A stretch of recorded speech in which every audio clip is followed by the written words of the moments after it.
All right, I'm here with Mike Graham. I love the history of the iron game. I collected it. I've been doing it for 20 years. And Mike is a man of iron. He's been doing this his whole life. And I just wanted to, from really my own personal benefits, I wanted to just interview him because every time I meet him or see him, he gives me all these awesome stories and I forget some of them. And I feel like it's just an excuse for me to pick his brain more also. And he was kind enough to do that. We're in his awesome gym right now. We can do a tour of that later. But so this is Mike. I don't know.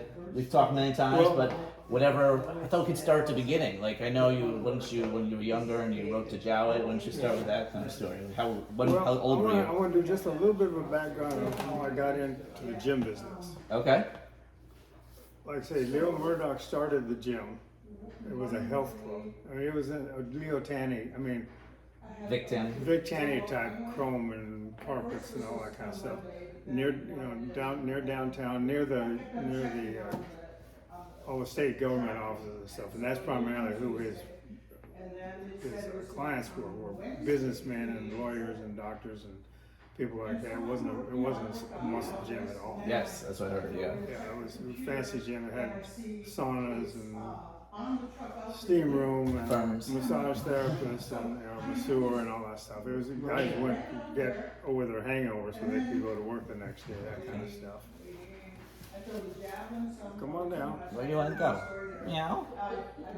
So, anyway, at one point, Jack Woodson came from a fairly wealthy family out in Brownwood, owned newspapers and stuff. And he went to the University of Texas and went to the University of Arizona. I think he went to the University of Hawaii. Went to various places, never did very well in school, didn't really care about school. But his daddy wanted him to get a degree in journalism. And in fact, when I was in journalism school, I made the connection with a number of the professors over there who knew Jack really well. Would you go to UT? Yeah, he went to UT for a while. Yeah. And I remember them asking him, what's Jack Woodson do now? Did he ever make anything of himself? Well, no, he never did. He had a good time. But anyway, his daddy bought him this place as an ongoing gym. He bought Leo Murdoch's place. Right. Yeah. I don't know, it might have been somebody else between Leo and Jack, I don't know. Uh-huh. But the main thing was that Jack, his daddy just bought it for him, lock, stock, and barrel, the real estate, the whole thing. Was it called the Texas Athletic Club at the time? I don't believe it was. I don't know what it was called. It could have been, but I don't know. That's what it turned into, though, correct? Right. Yeah. Over 2 or 3 times. Yeah. Jack tried running it and couldn't. And Jack told me the reason that he couldn't make it work, because he was bad at remembering names, and he was always embarrassed to ask somebody their name. So people would come in, put the money on the desk, say, "More, Jack, here's what to do." Is Jack didn't know what the guy's name was, so he couldn't write it down. He was embarrassed to ask the guy what his name was, so pretty soon he didn't know who had paid and who hadn't paid, and he finally realized that he couldn't do it, so he hired other people to come in and run the business for him. In fact, Terry Todd ran it for a while. Okay. What year were we talking about here? What time was Leo Murdoch, did Jack? Leo Murdoch was in the late 50s, early 60s. Yeah. Jack got it probably early 60s, or maybe even late 50s. I don't know exactly when Jack had it. Terry lived upstairs. Terry, with his first wife, lived upstairs and supposedly ran the gym for him. And of course, Terry didn't ever do anything. Terry was in those days was in his bulking up thing, and he had a limit on himself, 100 steps a day. All he was going to do is eat and lie around and then train hard. And all the rest of his energy was going to go in to recuperate from his training. So was he still trying to do Olympic lifting, or was he into odd lifts? Well, he was into the powerlifting. Yeah. Both probably, because this was probably just before he actually won the first powerlifting championship. What year was that? 64? 64. I don't know, but it's something that I can't remember off the top of my head. Yeah. Early mid-60s. Yeah. Anyway, for a number of people ran it for Jack, and Jack his interest was in muscle guys, and so it kind of went from being the businessman's gym to university kids type, and Terry Todd and that group, strength people. Mm-hmm. and had, like I said, a number of people running for him, but none of them ever really had much interest in making a business out of it. They just did it for a little extra cash, and they knew that Jack had plenty of money. He lived off a trust fund, so they didn't have any big deal with it. And of course, they never made any money at all. Finally, Jack gave up trying to hire people to make it work for him, and he sold the business. He kept the real estate, but he sold the business. And I can't think of the guy's name who got it in 66 or 7 maybe. No, earlier than that. Anyway, I can't remember the times. Anyway. Yeah. And he tried to turn it back into a more serious gym that he can make more money off a health club. And he pushed all the powerlifting guys out into a little concrete building that was right next door, which they called the pit.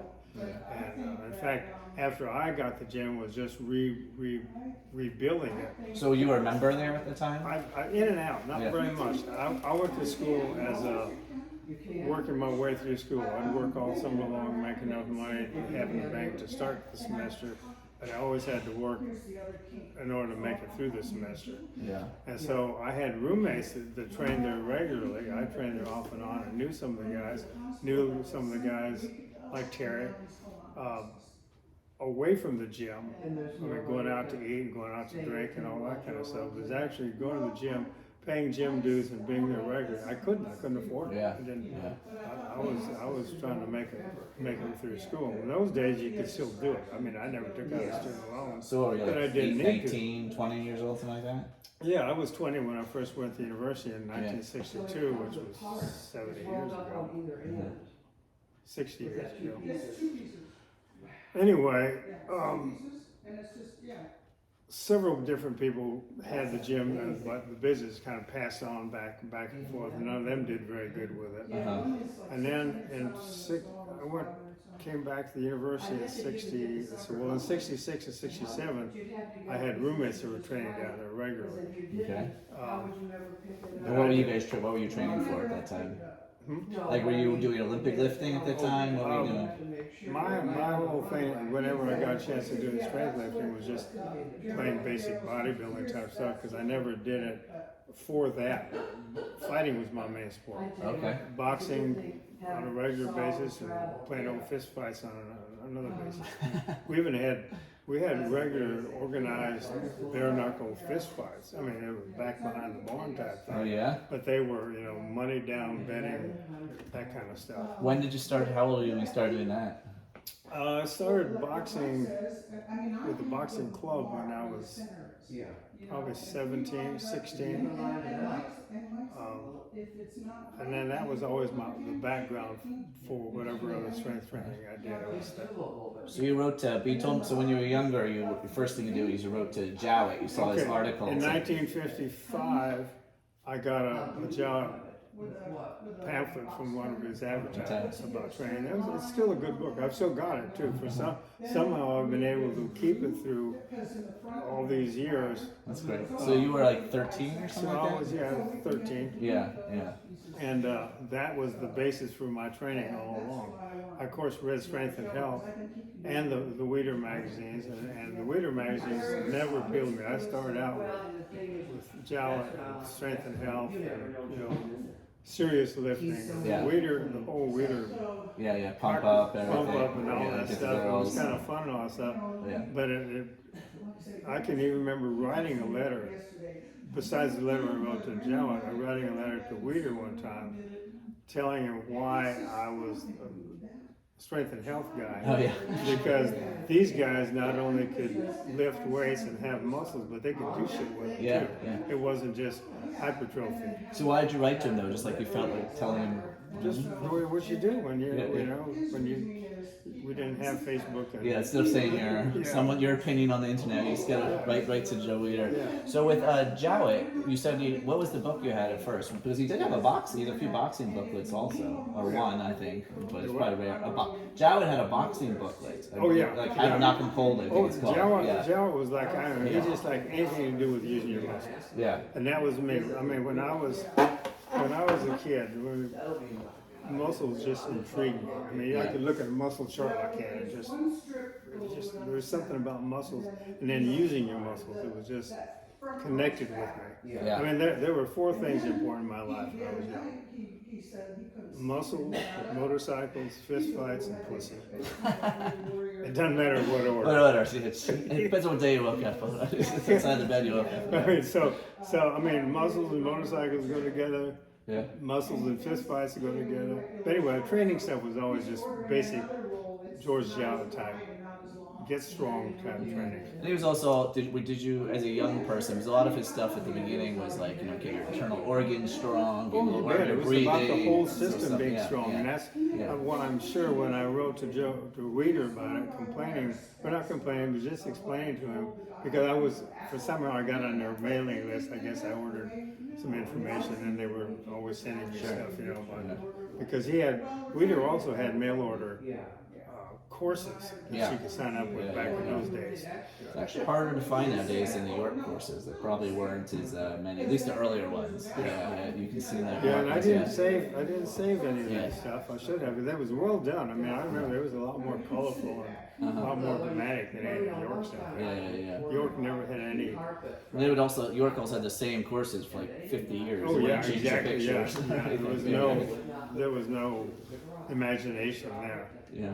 But anyway, in 1960, I think it was 1960, I was boxing more. I joined the boxing club and was training. 17 or so, you said, yeah. And still lifting weights just because that's what I did. Yeah. And of course, the coaches didn't want me to lift weights because they thought it would slow me down and all this kind of stuff. Of course, yeah. And of course, that discussion's been going on in the books and the magazines since the beginning of time. But for some reason, I wrote directly to George Jowett, asking him about it. Oh, yeah, that's what you were asking about, slowing muscle bound stuff. That was, I was actually telling him I was boxing, lifting. Coaches didn't want me to lift anymore. Or what should I do? And of course, he had sold the business by then, was retired, living up in Nova Scotia. Yeah, I actually have. I meant to show it to you. I had this card in the town that he retired in, and it's a postcard. I forget where I got it, but there's a mural of him on the wall talking to all the people, like older. It's a mural on the wall in this town he's in, talking to elderly people, and it has a table and it's showing like his pictures and stuff. Yeah. It's a really weird thing. He was always a teacher, though. Yeah, That was his main interest. And even back, I remember reading about a day and when he was working, probably for Calvert, when Calvert was upset with him because right in the middle of the day he'd be doing work for the magazine or whatever, and somebody would come in and want to talk weightlifting. Boom, he said, "Let's go to the gym." He'd go there and spend 3 hours in the gym with them. Yeah, I know Jowett gets maligned sometimes in the history just because he was an exaggerator. He was a storyteller. No one could really tell his history, but he was a good storyteller. Oh, he was a good storyteller. He was a good storyteller. He made the romance of weightlifting, people to be interested. He also wrote for Calvert, he wrote for Hoffman, he wrote for Weider. I mean, he did it on and off all year. But his main thing was being a teacher. Was spreading the word, really, not being Joe Weider or the Bob Hoffman, but actually being the guy doing it. So anyway, I sent this letter to him just in care of the Jowett Institute in New York. Well, somebody, by the blessing of my guardian angel, had that person forward the letter to him up in Nova Scotia. Yeah. He got it, sat down, and hand wrote me a letter back. I mean, it was in pencil.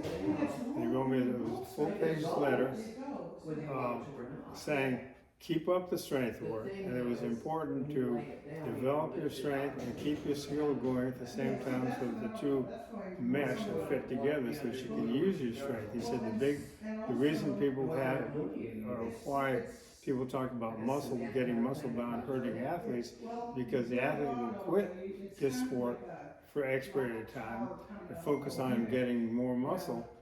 And of course, when you get all the muscle, it grows up, and all your muscles grow at different rates, so your coordination is off, and you go back to your sport, and all of a sudden you can't do your sport because you got too much muscle. He says, no, if you keep on lifting weights and doing your training will absorb that new strength as you develop it, and so that it'll come together and then they'll both meet. But the thing is, you don't do one or the other, you do them both always together, and that Yeah, Jowett was also one of the earlier people. You heard it actually from maybe one of the last people until recently talking about ligaments and tendon strength as well, and it Oh, you kind of bet. goes the same thing goes along with it. A lot of old time strongmen did that, and he continued to push that. And I mean, you can also see it from looking at his physique because he was thick as a Yeah, brick. Jowett stuff was as good a training advice as you'll find anywhere out there today. You can read all the scientific studies on reps and sets and physiology and kinesiology and all that stuff. I don't care what kind of training it is, whether it's boxing training or bicycle training or football training. There really isn't any new training science out there. Yeah.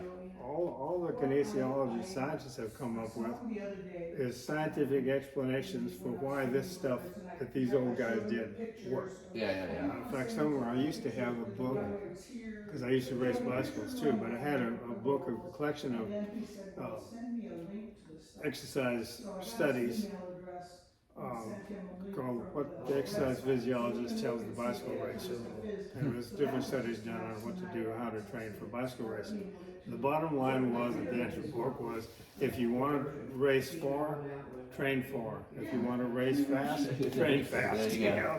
And they pointed out that there's nothing new. All the scientists are telling us is what these guys were saying back here. This is why it works. On the same idea, there's a company in Austin now. It's relatively new. I guess there's a few in it called OsteoStrong. There's one of them up by Travis, and they gear towards everyone, but their main focus is geared towards elderly people. And what they do, basically, what it is I haven't been there, but I read about it. I had one friend who did do it.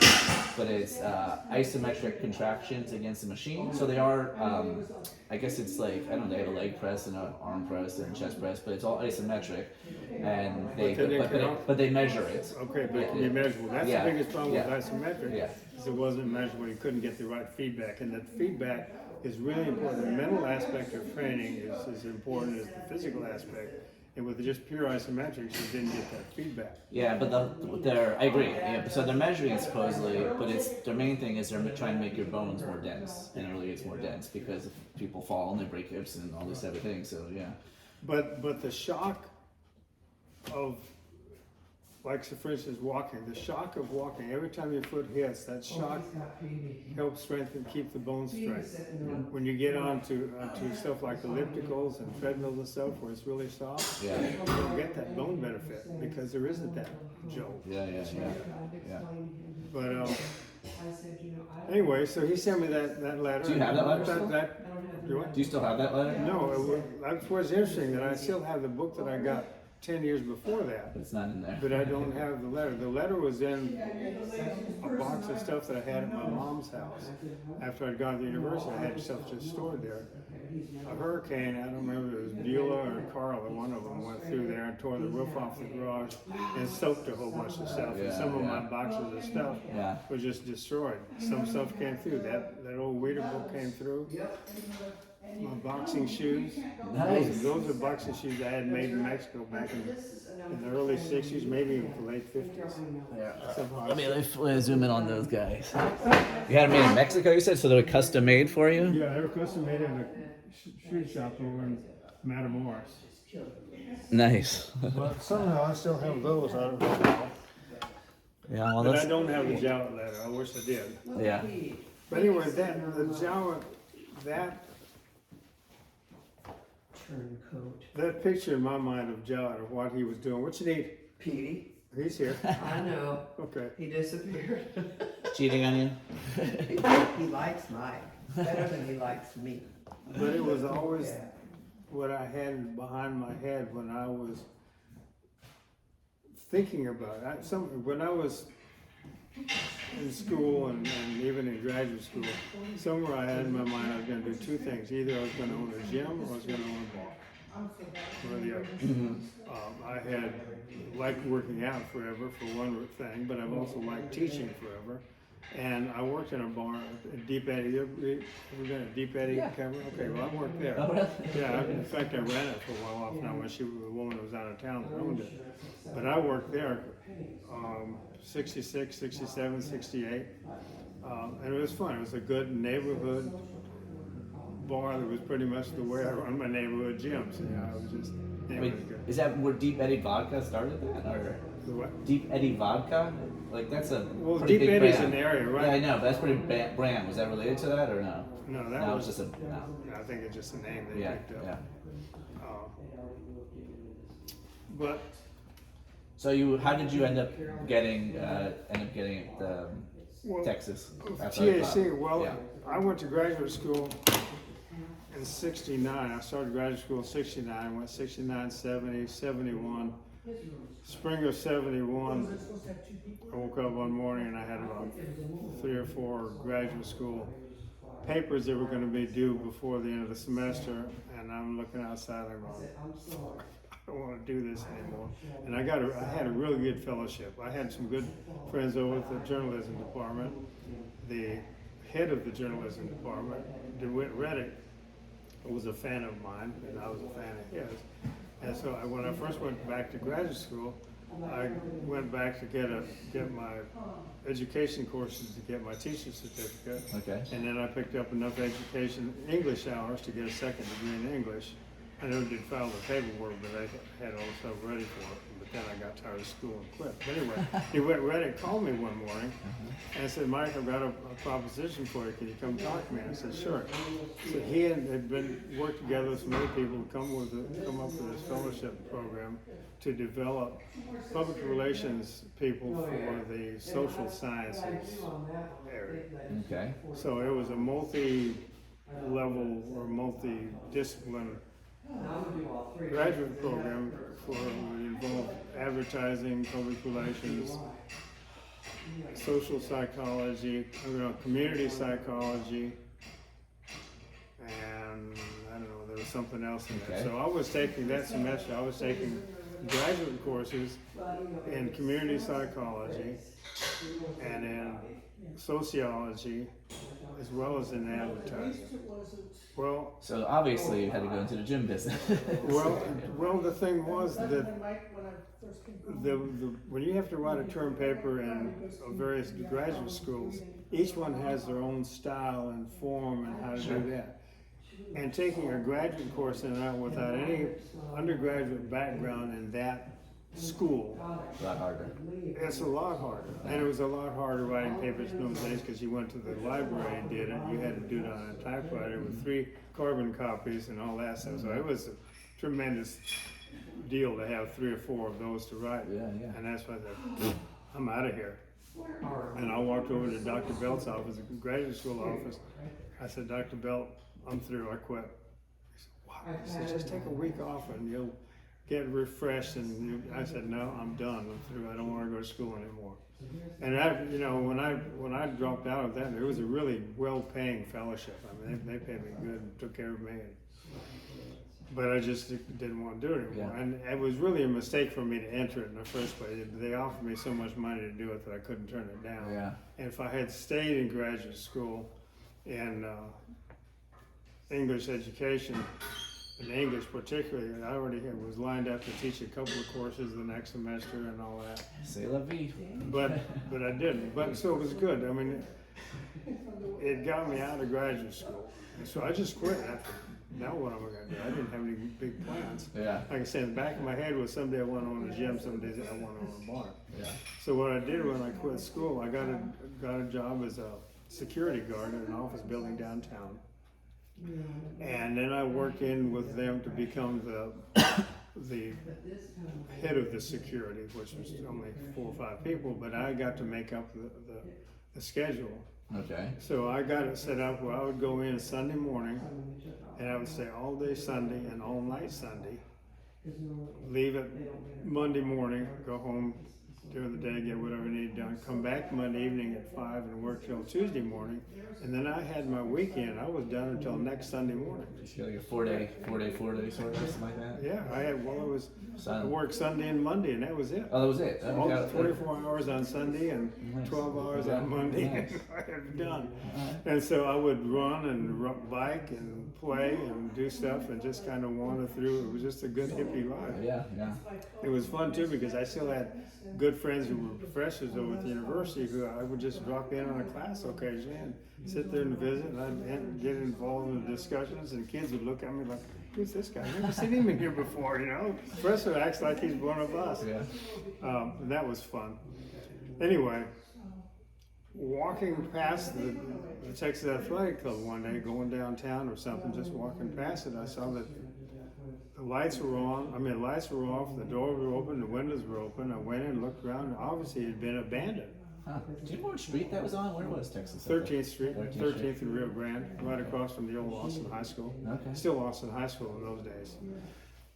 And so, I mean, I knew Jack Woodson owned the property, and I didn't know who had been running the gym recently.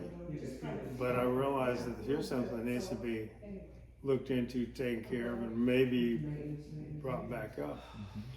And so I started asking around stuff, and it took me a long time to find Jack. Jack was a great guy, but he was eccentric to say the least. Yeah. But anyway, I found him, and what happened was the guy who then at that point owned the business, Bill Rogers, never making a deal go with it because he was one of those guys who would have plans to do stuff, and then in the middle of it something else would come up and he'd go do something else. So he wasn't making any money in the gym like he thought he was going to. Yeah. He was running a load of marijuana for some friends, I guess he's driving it back from El Paso, and he got pulled over by the highway patrol. He was driving a Cadillac with wrong stolen license plates, but the license plate said truck. Okay. So the highway patrol, without any other good reasons, that looks like a truck, Yeah. pulled it over. So he had gone to prison for that. And his lawyer was supposed to be keeping the gym open. This was Jack Woodson? No, this was Bill Rogers. Oh. Jack Woodson still owned the building, Yeah. and Bill Rogers owned the business. Oh, gotcha. Okay. And but he had gone off to prison, and his lawyer supposedly was keeping the gym running in the meantime, but he wasn't. Yeah. So I tracked down Jack, and of course Jack, being who Jack was, well, we got to keep it for Bill when he comes out. It should be all, whatever stuff is his ought to be part of the deal. And I said, okay, well let's do that. I said, I don't have any money. I can't buy it from you. It's not really yours. It's Bill's. I'll go in there and clean things up and get things running again and get it going, and spend what I have to on it, and whatever's left over at the end of the month will split. Okay. What year do you think that was? This was 1973. 73. Okay. And he said, okay. So you were like 21, something like that? 73, yeah, 21. Yeah. Gonna be 21. Yeah. No, 70. Gonna be 31. 31. Yeah. Right. Yeah. Yeah. And so I started doing that. Well, for the first 6 years that I had the gym, I kept my job as a security guard downtown, and I worked at that. I still opened the gym 7 days a week. From the day I opened the gym till the day I moved out to Lockhart, neither of my gyms had ever been closed one day. You know, we were open. You're like Sid Klein. Do you know the story about Sid Klein? Sid Klein used to never close his gym ever for 50 years. I didn't think he closed it for one day on Bob Hoffman's, like, I don't remember, 75th birthday or something like that. Yeah. I just didn't do it. I mean, even when I remember one time we had a really bad ice storm in Austin, and everything was shut down. Hyde Park Gym was open, Nice. you know. But we always were open on Christmas and New Year's and all the holidays and stuff, because we had a handful of university kids, like Carol was one of them, who trained down there. Come break, not all the kids can afford to go home for Christmas break, or even want to go home for Christmas break. And so they stay. And so we always had a pretty good crowd of people, not a crowd, but a pretty good group of people on holidays, from the kids that were in town that couldn't go home, and then also from kids who had family or stuff over the house for Christmas and wanted to get the hell out of the house. Yeah. You can't just say, I'm going to go to the library because it's closed. You can't go shopping because it's closed. But the gym is a good, honest, necessary way to say, I gotta leave for 2 hours to get out of here. I'm going to go work out. When you first bought it, you said you had to kind of rebuild it up. Did you do anything, like, I don't know, did you go around to other lifters you knew? Did you do any type of marketing, so to speak? No, I didn't do any marketing at all. Yeah. No, all I did, we had a core group that was still training in there, because one day when I was first trying to track down Jack Woodson, I was going by there one evening, I saw a light on in there, and went in there, and this kid was in the squat rack with a Coleman ladder, you're lightening up and doing a workout. In fact, he became a regular of the gym. In fact, I just talked to him and did talk about. We still keep in touch on Facebook. He's one of my old friends from way back then. So I knew him since before the gym opened, Wow. before I got it. Is there any? So Terry Todd was lifting there still at that time, or No, he Terry he was moved already away? done it. He was over in Alabama or wherever it was that they were in those days. Yeah. The first script, you got Terry Todd's powerlifting, inside powerlifting. Sure, yeah, Okay. In yeah. there, Jan talks about walking into the gym and watching these girls do deadlifts, and Terry says, "You want to try that?" Yeah. Okay, that was TAC. That was Okay. the first Christmas that I was down there. Okay. I got it in the 1st of August in '73. This was in December of '73. Those two girls were topless dancers who trained down there. They had boyfriends that trained down there, and that's why they were trained down there. But they got involved. Powerlifting was the main thing. We didn't have a lot of bodybuilding going on back there. They were just powerlifting. Was there Olympic lifting also, or just mostly powerlifting? There was one guy who did some Olympic lifting, and a couple from the university that came over occasionally. But powerlifting was a lot simpler. I know there's I read an article online. I think it was actually a pretty good article. Like Tommy Suggs had Yeah, made it, and he well, was- Tommy had yeah. trained down there back Yeah. in those days, and I knew Tommy from the university of weightlifting. I knew a lot of the guys on the weightlifting team. Tommy and I put together the names if I could think about it. But back when I first went to university in '62 and '63, I knew those guys down there at the Gregory Gym where we worked out down there. I never did put a whole lot into the weightlifting thing. Again, I never had time to do it. Bodybuilding stuff, you can go in there and you lift some weights and do some bench presses. I never did bench presses. I never believed in bench presses. I only ever did bench presses when I was powerlifting. As soon as I quit powerlifting, I never did another bench press. So when you started owning the gym, you had more time. Did you start getting more serious into your lifting? At that Oh, time? absolutely. Yeah. In fall of '73, I was training for a marathon. October of '73, I ran my last marathon down in Galveston, American National Marathon. And so from that day on, in fact, I've still got the training book then when I switched over from Marathon running to weightlifting. right. And so It's an interesting.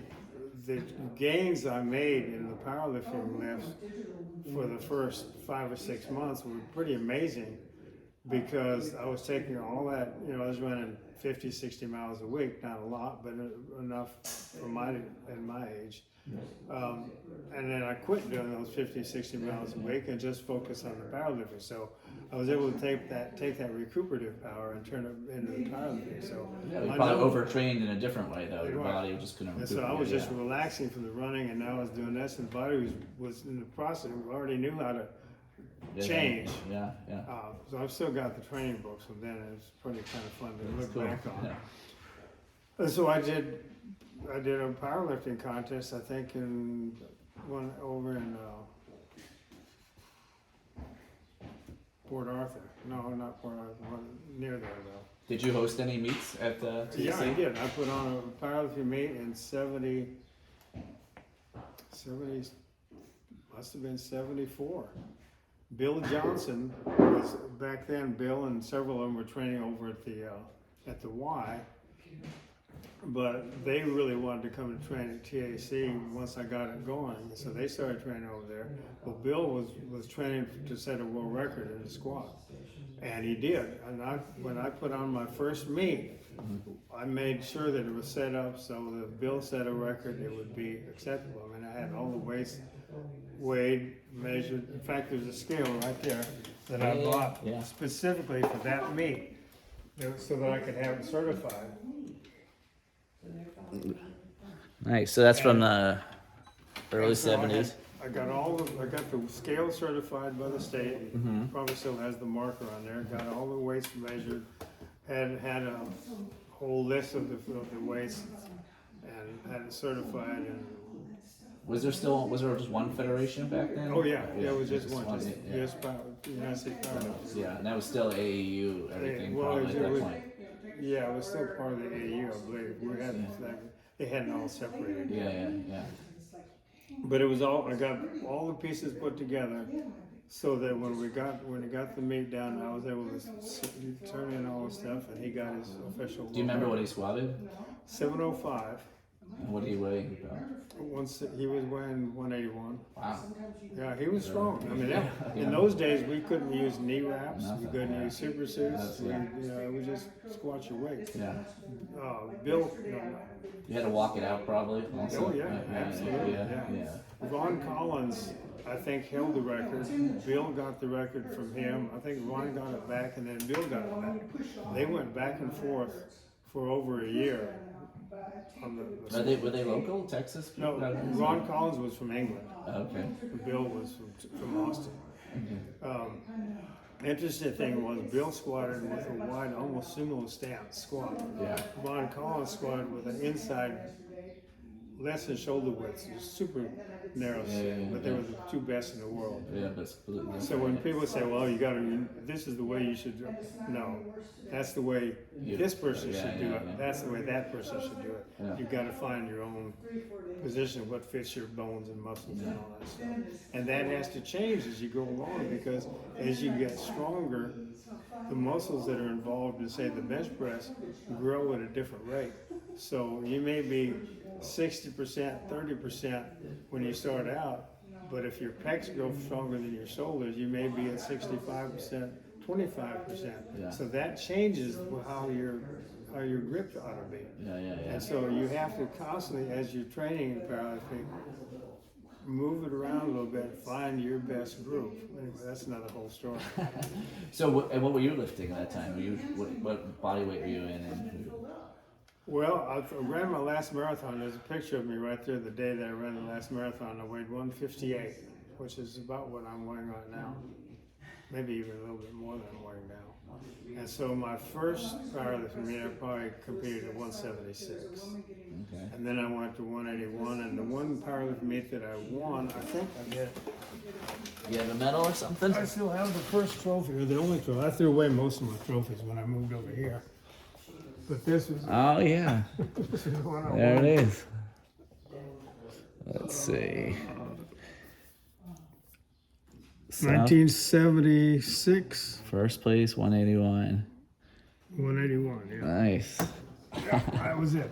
Well, once I won that, then it was a matter of going to open class. Open class in those days just meant more drugs. And I could see, back then, we could take steroids. You could go to the doctor, get a prescription, go to the pharmacy, get drugs. There weren't even any AAU rules against using the drugs. The official AAU stance on steroids was what was in the pharmacopoeia. The medical book said anabolic steroids do not enhance athletic performance. Yeah, I think it was like And the so- mid-80s they were still saying that. Oh yeah, and so they wanted to just Not even 90s. not deal with that Yeah. deal at all. Yeah. So, but I could see at that point from watching Bill and those guys, they were all using drugs. And I used some when I was powerlifting. But I could see if you're going to go from novice class to open class, the biggest difference is going to be upping your. Did you see guys just abusing? Like, I mean, you didn't know, but I don't did you think anybody it was ever abusive? Or Nobody ever abused drugs. well, you'd hear stories about. You use as much as you can afford. Yeah. That's what I meant. So it didn't even look like that. It was just whatever you It were was taking. always Yeah. whatever you could afford, and there were Yeah. always, of course, gym gurus and various nationally known powerlifting guys who were the guys to go talk to. Yeah. Tony Fitton. Have you ever come across the name Tony Fitton? Sounds familiar, but I think he even went to prison for a while, but he was the guy that really knew stuff about steroids. Of course, maybe you knew, maybe not. But the basic thing was with steroids, you use what you can afford. Yeah. If you can afford more, take more. Yeah. You know, I remember one time at a national meeting when I was vice president of the NPC, somebody asked, well, how do you become a professional bodybuilder? And Pete Grimkowski said, up the dosage. Yeah. You know, that was it. Well, anyway, I could see that was what was going to be in powerlifting, and I wasn't willing to make that commitment. So that was my last powerlifting contest. I wasn't going to go compete against open guys not taking the drugs. Yeah. And I didn't want to take the drugs. That's when I switched to weightlifting, Olympic weightlifting. Was it kind of just a money issue, or you just thought like, what's the point of just whoever's paying the most, doing the most drugs, or was it a health issue you thought about? Or Well, was no, it, I can see it from a health standpoint. I can yeah. see from if it's only a matter of taking more and more and more and more, there's got to be a point where it's way too much. I don't know what that level is, but it wasn't. I didn't want to start on that road because there wasn't any end to it. Yeah. From everybody I saw, the guys who had been lifting for years were just taking more and more. Yeah. And it worked, obviously. But I didn't want to do it, so I switched to weightlifting because with weightlifting, that was where my heart was to begin with in the first place. And when I first started lifting, that was weightlifting. There wasn't any such thing as powerlifting. Oh yeah. And so, did you do it when you were younger? Like, Oh, you yeah, said I you kind of competed. dabbled in bodybuilding stuff, but did you? I mean, not bodybuilding, but like building exercises. When did you go from to the Olympic lifting and then to the well, powerlifting? as soon as I quit powerlifting, as soon as I knew I wanted to compete in powerlifting anymore, then I started focusing on Olympic weightlifting. But you weren't doing it before that, though. No. Oh, okay. So you just I knew always it in your did heart, some, though. from Yeah. reading Strength and Health and all Right. that stuff. Yeah. But I'm sure I Yeah. always did some cleans and some Some snatches and snatches. stuff like that. Yeah. Interesting thing to me as I look back on it, I never had a coach in powerlifting or in weightlifting. Never had anybody coach me at all in weightlifting. There was no Not videos even either. once. You just look at like still photos. Just looked at the photos and studied it and worked on it and Yeah. thought about it and did it. Same thing in bodybuilding. It was I never had someone write out a program for me. Mm-hmm. I knew how important it was, so even from the beginning, I was working with people in the gym, helping them writing programs and setting up on the training program and teaching them and stuff. But as far as my own self, I never had a coach. Okay. I had a Nice. coach when I was boxing down in Brownsville, but even there, most of my training was without a hands-on coach right there while we did it. Mm. But anyway, so I went to the weightlifting, and I did okay. What year was that approximately when you switched from the powerlifting? Well, I won that in '76. Six. That's right. Yeah. And I competed in weightlifting. I guess I've thrown away my trophies, so I can't tell you when exactly, but till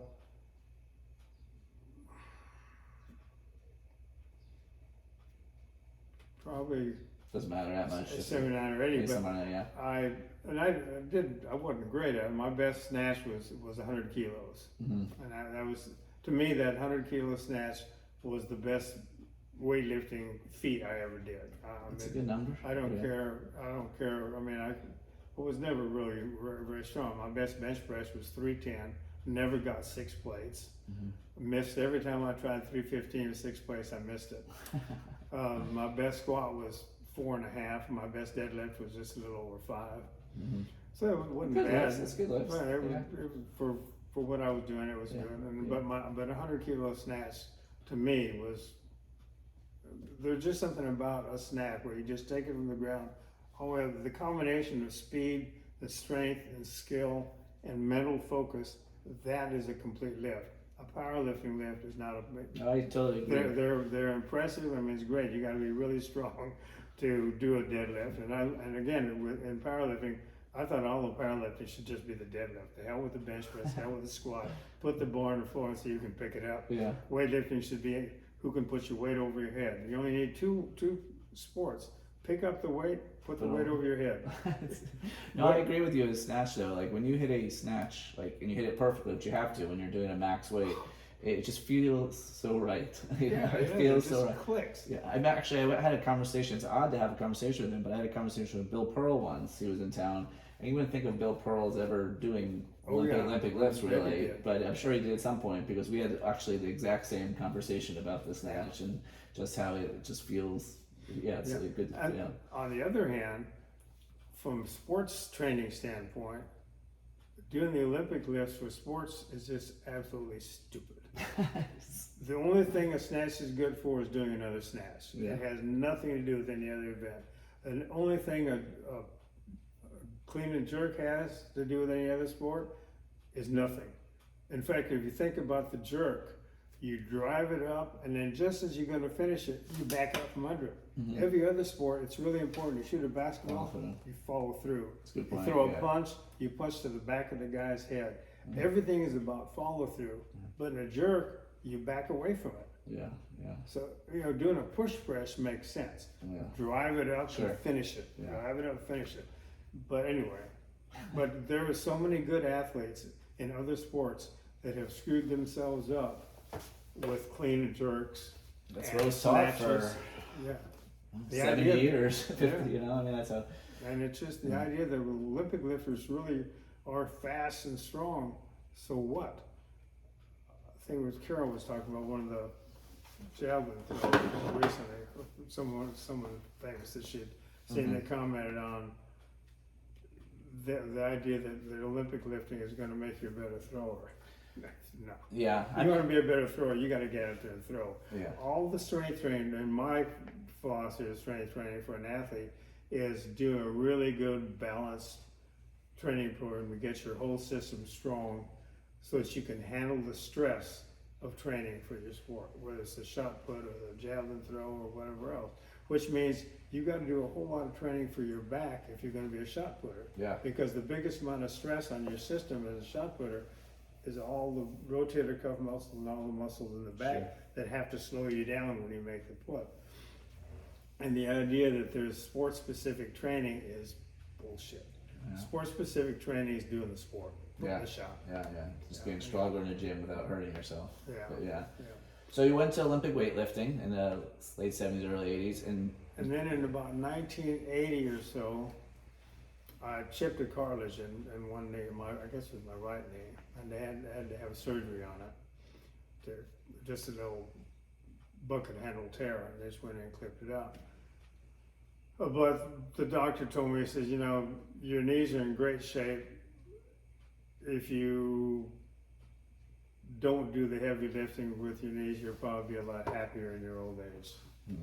And so that's when I quit the Olympic lifting. I mean, I still did it some in my training, but that was when I quit trying to compete in weightlifting and just focused on bodybuilding. bodybuilding. Okay. And so when did you start the bodybuilding? And so the bodybuilding thing, I started on, I might have a picture with the date on it, but I could tell early on. Let's see, is it 83 here? Yeah, see, here's 74. This is my first powerlifting contest. This was down in Baytown, I think. Yeah. This is where 30 minutes later I ran my last marathon. That's good. 74.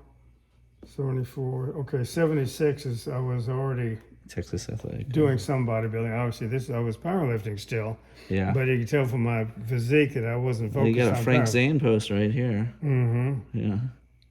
And that was so between 76 and 77. But then in 77, I was focusing on bodybuilding, but I was still doing the Olympic lifts also. Yeah. Ah, baby.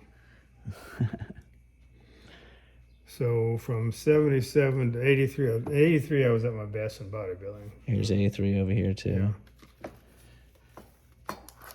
And that's at 2000. Was that the last time you competed in Yeah. bodybuilding? 2000. Yeah. Nice. So around 80s. And then wasn't there a didn't you help start with a national bodybuilding league, or was it a natural league or something? I know on that poster I have on my wall, on a poster, that bumper sticker I found, they had old Hyde Park bumper sticker that had like a NPC or something, and you had said something about that was one of the leagues or something you were in. Maybe I'm wrong. No, I was an official of the NPC early on. Okay, that's what it was. So you were official in there. Yeah. Yeah. In 1975, I went to entered a bodybuilding contest. No, 76. I entered a bodybuilding contest down in Guadalajara. Okay. Or maybe I didn't. Let me think. I've got a trophy over there from it. I think it was 76. So I went down to Guadalajara for this contest, and that's where I met Dave Draper and Eddie Giuliani and Zabel Kazuski. They were down there to be guest posers. Eddie Giuliani just passed away this Yeah, I week. saw that. Yeah. I didn't realize he was that much older than I am. I thought he was about my age. Because Dave Draper and I were just 6 months apart. Okay. But anyway, I ended up, the guy that put on the meet invited me down to help him with the meet that year. The next year I competed in it. That first year I just went down to help him with the meet. And he would come by the gym. He was from Guadalajara, where he had his gym. He would come by the gym in Austin off and on just to visit. And he invited me to come down. So I said, sure. So I flew down there, and he put me up in a hotel room. And in the hotel room, I shared a room with Zabel Kazuski. Okay. So I got to be friends with Zabel and Eddie and Dave Draper. They were together in their little group. Frank Zane was also down there with his little prissy group. And Zane was always prissy little asshole. And Zane also, they always looked down on Dave and Eddie, and they was just, they were the Were they competing, or they were just kind of They were promoting? guest posing. Yeah, Yeah. I didn't think Just- Dave was competing. No, That they was were that late. competing. Yeah, They were yeah. just down there to help give more Yeah. cachet to the meet. And I immediately realized. I mean, Frank Zane I admired from early on, just because of the shape, his whole physique. Yeah. But meeting him, it didn't take me very long to realize, no, that guy's an asshole. You felt more high and mighty, kind of, or Yeah, he had an arrogant attitude about him. And of course, hanging out that weekend with Dave and Zabel and Eddie, it was really obvious how he looked upon them. Oh, really? Yeah, and I remember, and Dave and Zabel, they were even talked about something. He said, there's Frank and those guys. They don't really approve of our lifestyle, that kind of deal. So I got to be I mean, Dave Draper was known, for he had a drug period and everything. Is that what it was? Yeah. But then also Frank Zane was famous for smoking marijuana a lot, also. Oh, yeah. Yeah. So I don't even know. Yeah. But so we got along really well. Dave and I got along really well. So Dave invited me. So whenever you want to come out, spend some time, stay with me, and you can see what's going on here. So I took him up on it, and just a few months later, I flew out there and spent a week.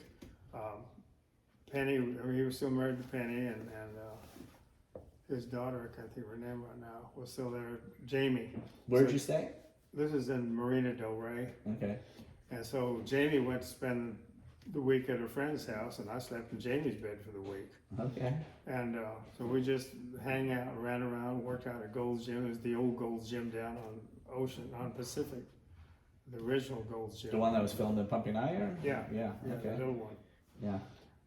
And that was fun. And I got to know some of the guys. When I went in there with Dave, though, in those days, there was bodybuilding was such a small thing. Yeah. That if you walked into a gym like that, you were just part of the group. They weren't stars yet. They weren't, that whole magazine thing What hadn't year? taken You off. said like 76? 76, Yeah. 77. Okay. So did you ever see Arnold there when you were there? I met him. I didn't know him. I got to know him more when I was judging for the NPC and for the IFBB when he was putting on his meets. But Do you have any memories of the Gold's Gym, like when you went in there compared to like me? Of course. I already had my gym for a few years then, and I was making my own and fixing my own Yeah, that's equipment. what I And I mean, was yeah. impressed with Joe's stuff and looking at stuff, and always looking at stuff with the idea, wow, that's a good idea, but I could do that, or maybe we could. This would be good if you did this instead of that. So, Yeah, they always said that about Gold because he was a welder and he welded all his own right, equipment. made His all his own own equipment. Yeah, So it was really neat stuff. yeah, So. and had the famous skylights and kind of the beach attitude. And, Oh, yeah, it's it small gave you though, but great- small. Yeah, but it's just perfect for black and white photography. Yeah. But anyway, the NPC was going to have its national meeting out in Los Angeles that next year, and that was right at the beginning of the split that was going to happen when AAU had to give up all the other Yeah, sports. and that was early '80s, I think, Right. wasn't it? And so I went out there with the idea of going to the meeting, seeing what set I wanted to align with, and going from there. And of course, Ralph Countryman and I can't remember all the other guys who were the old guys who were from the old, basically the old New York crowd that was still running bodybuilding. Yeah. And then the new crowd, Jim Manning and some of these other new guys were wanting to come in. Weeder was making a push for it. Yeah. Well, at that point, I could already see that what Weeder was doing with bodybuilding was going to be what bodybuilders wanted to do, wanted to make it a show. What the old Ralph Countryman and those old guys were doing with bodybuilding, they just liked looking at the boys. They weren't bodybuilders, never had been bodybuilders. Yeah. Just wanted to control it more than anything else. And so after sitting and listening to the meeting with stuff, and I decided to align myself with the new side. Was this the actual meeting where they took the vote to Yeah. to get out of it there? No, that happened another year or two later. At that time, there was just a new NPC election going on, Oh, okay. and so Just for- I ran and I got elected secretary Okay. at that meeting, and then 2 years later, yeah, I think it was 2 years. I don't think it was a year later. I think it was 2 years later. We had the meeting in San Antonio. We had the national meeting, and that's where everybody split. Yeah. We had the vote to split. And of course, we stacked the And they deck. split it off the AAU, right? Right, So it's no completely. more. Yes. Right. How did you stack the deck? How did you stack the deck? Well, we had guys that were voting rights members from various places that couldn't afford to come, and we got them airplane tickets, flew them into San Antonio. Now, if you read, Muscle, Smoke, and Mirrors. I don't know if that's what you're gonna say. if you read John Fair's book on Mr. America, have you Oh, read that? yes. He got shit completely wrong about that. Oh, really? He said that I can't think of the guy's name. But Spryer in Muscle, Smoke, and Mirrors was interviewed, and he talks about that. It's been a few years since I read it, but I think he says that he actually cheated with the votes. He actually Yes, you know, put- that's what Fair said Yeah, also, yeah. but that's not true. Yeah. Mabel Rader handled the counting of the votes and stuff like that. Uh-huh. If you read John Fair's book, in fact, I took him to task on it and wrote him out. I mentioned it to him in real life when we met one time, and then I wrote it out to him. Just look at this on page such and such and such and such. You say that we stacked the deck with the number of people there, and then that they stacked the deck with counting the Yeah, I think miscounted Steve literally votes. said he literally pocketed Right, some yeah. votes or something. But if yeah. you look at the numbers, the number of people we had there, we didn't need to stack the deck. If anyway, It would have went up anyway, you're Yeah, saying, yeah. yeah. Okay. But anyway, so that's when we just threw it away, and that's when Mike Katz and Ed Jubenville and a whole bunch of those guys went down the hall, and they were going to form their own new organization. Oh, really? Yeah. Yeah. And of course, I, being in charge of it, well, one of the things in that meeting that was kind of fun, when we're having a discussion about it, Ed Jubenville pulls out this magazine, and Tony Pearson was our Mr. America at Sure. that time. Yeah. And Tony won his first national contest in Austin when I put on the Junior Mr. America. yeah? He won the Junior Mr. America, then he won the Junior USA, then he won the USA, then he won the Mr. Did you read his book that came out recently? Tony Pearson wrote an autobiography maybe the past 3 years or something like Oh yeah, that. no, I haven't seen it. Yeah. Yeah, Tony was a good guy. Yeah, Liked it Tony seemed a like lot. good, like, hard life, and then, Yeah. yeah. But Jubenville pulls out this magazine. He says, "Well, I got this book right here." It was Blue Boy or one of those things. Shows our Mr. America and how horrible it was, you know. And I said, "Ed, you probably got a whole box of those under your bed." And everybody laughed. And Ed said to Jim Magazine, "Do I have to take that?" I don't know, wait, was Blue Boy, is that like, that was like a game magazine? yeah. Yeah. So yeah. Jim looks over at me. He says, "Mike, does he have to take that?" And I said, "Yep." He said, "Yeah, you got to take it." Yeah. And so Ed and Mike Cass and them went down the hall, and they were going to form the new organization. I think it was AFBB or something like that for a while. Okay. And then they went back to redoing the AAU bodybuilding thing and rejuvenated that name. Okay. But when they went down there to form their own little meeting there, I called the security guard. And I said, "Hey, there's a group down there forming a committee, forming a new organization that's not involved with this. We have this whole convention center booked. Yeah. It's ours. Run those guys out." He said, "All right." So he goes down there and says, "You can't use the room. You can't do it. Use this building." So everyone was there to separate, or to vote on whether they're separate from AAU. They voted to separate, but then Mike Katz and them decided to just do their own thing. They didn't Right. want to be the new separate Yeah. thing. Yeah. Because Mike Katz ran against Jim Mannion in that election and lost. For president, or Yeah, yeah. for NBC chairman. Okay, yeah. And as they were coming out of the room, I'm there, and Ed Juvenile comes up to tap me, and I just about whipped his ass right then. But the security guard got in between us, but anyway, we didn't have we weren't good Because of the friends. joke you made?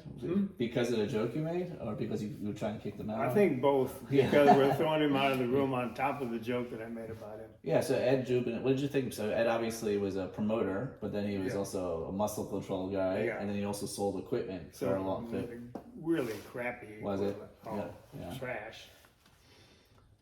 But Mike Cass ended up going back to the NPC and becoming friends with Jim Manning and all that stuff. I never did like Mike Cass. I never got to be friends with him, even though I was a vice president of the NPC for the next 20 years. Mm-hmm. But and all the time that we were in the same room or even in the same row of chairs, I never said hello to Mike Cass. I just never did like him. That morning, coming down from the hotel and going to the meeting, he gets on the elevator with Jim Mannion and some of the other guys, and Jim said something about, well, are you ready for the election? And Mike says, well, let's just say we've done our homework. Jim said, yeah. So we made a big joke about that for a long time. But he and Jim got to be friends later on. I never did get to be friendly with him again. I remember Jim Mannion asked me one time, years later, said, Mike Katz wants to know why you never did like him. And I said, I think he's an asshole. I don't like him. I said, you can like him and use him if you want to, but I don't.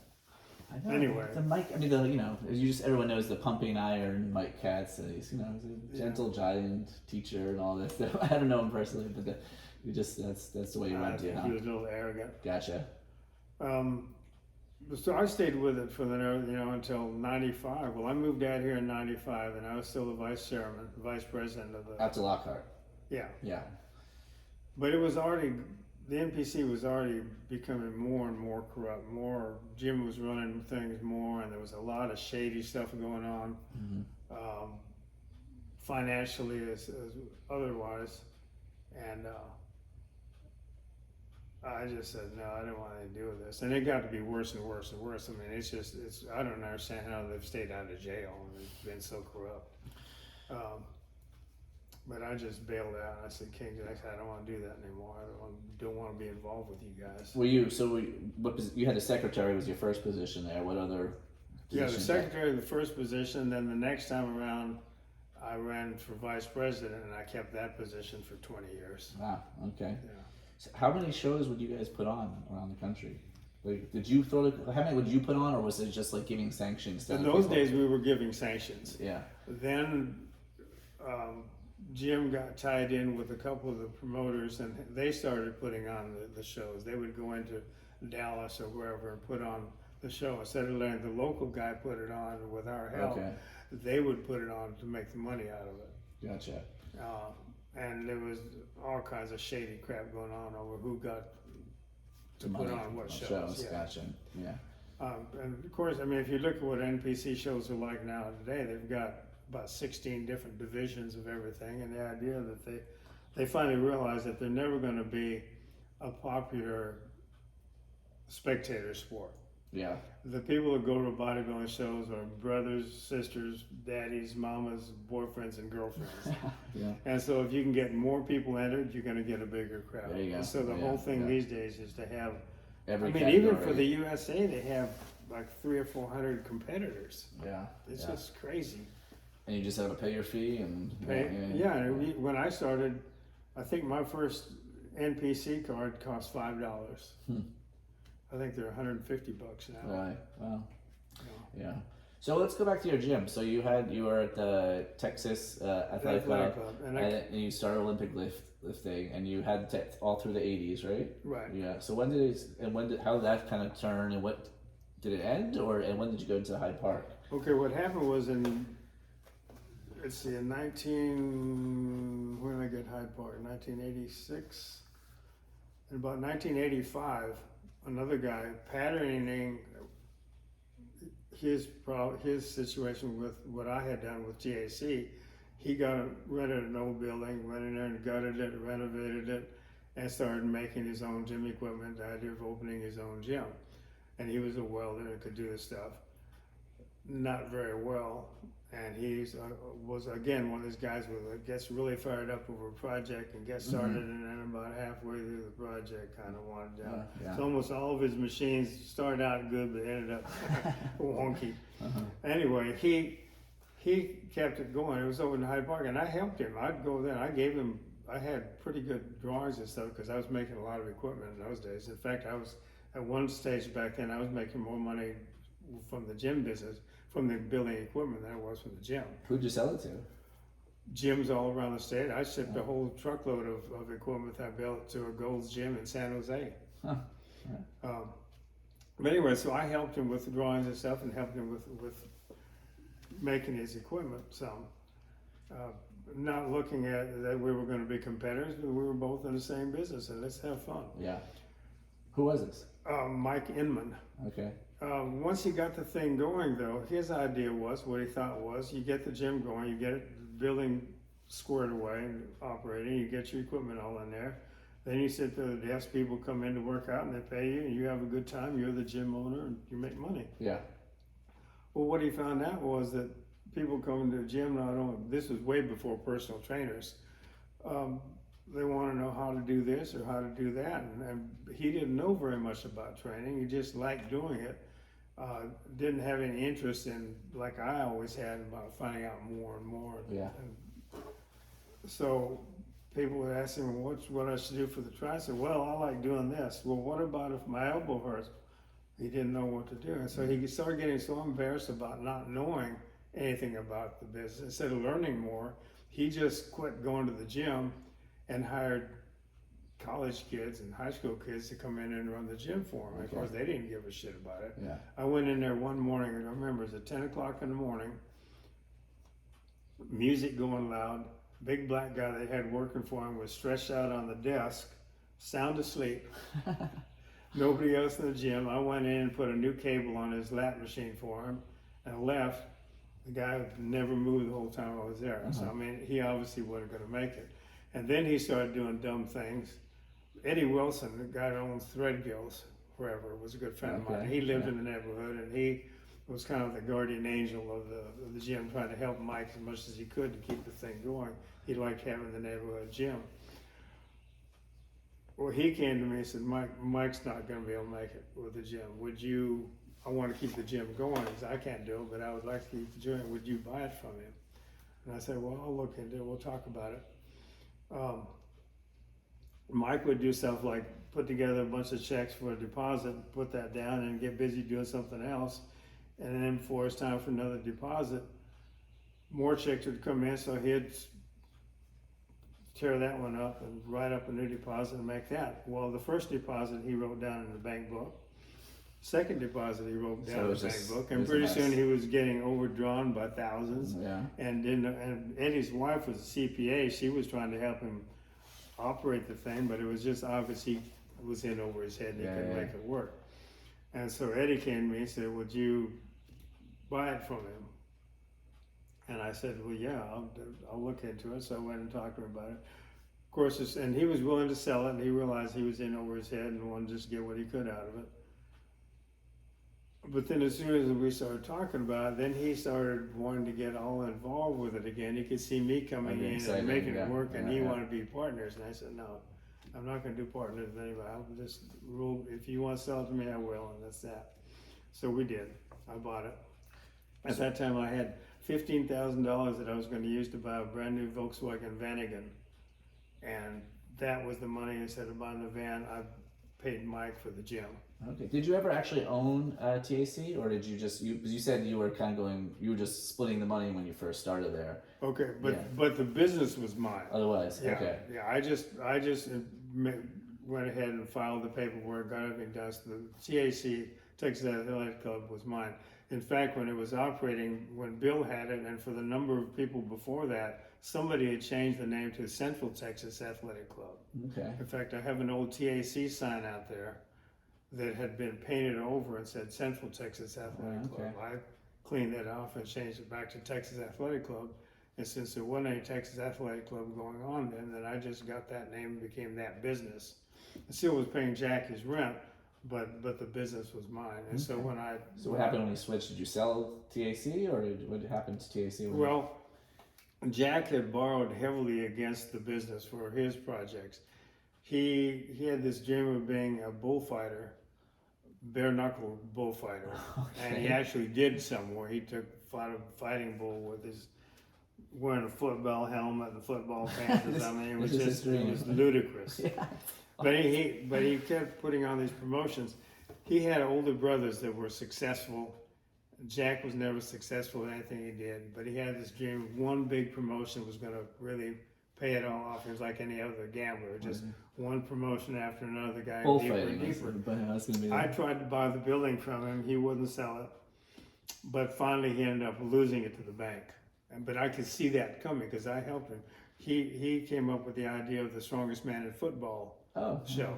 Okay. And so I worked with him on putting together that whole Strongest Man in Football show over in Alabama. Terry worked on the venue part of it over there, and Jack worked on the promotion part, and I worked on getting all the details together. But through doing all that, I could see that Jack was getting in deeper and deeper and deeper, and was going to lose the building. So when Eddie came to me about Hyde Park Gym, I had already been looking around for another, so I could buy another building or at least rent one that I would have a better anchor on. So when he came to me about the Hyde Park Gym, the first thing I did is I went next door to the auto parts store. The old man that owned the gym building owned that whole 3-building corner.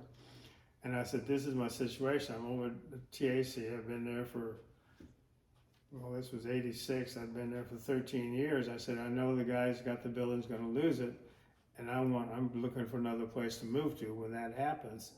I said, and Mike wants to sell me his gym. If I buy his business and rent from you, down the road when you get ready to sell the property, will you sell it to me? Or at least give me first opportunity? He said, I'd be glad to.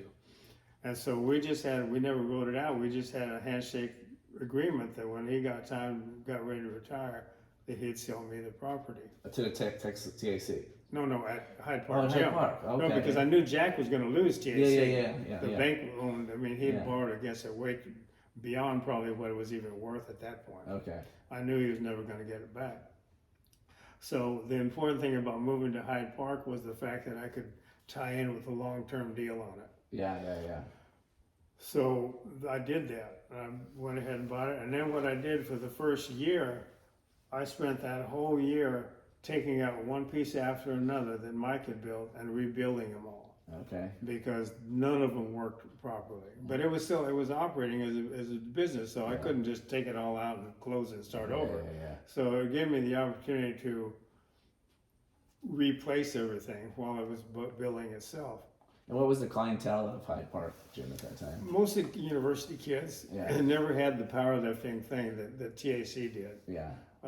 In fact, when we moved over there, very few of the powerlifters went over there. The powerlifting thing that just kind of died out. I had gone back into weightlifting and then into bodybuilding, and so there were a few powerlifters, but not many.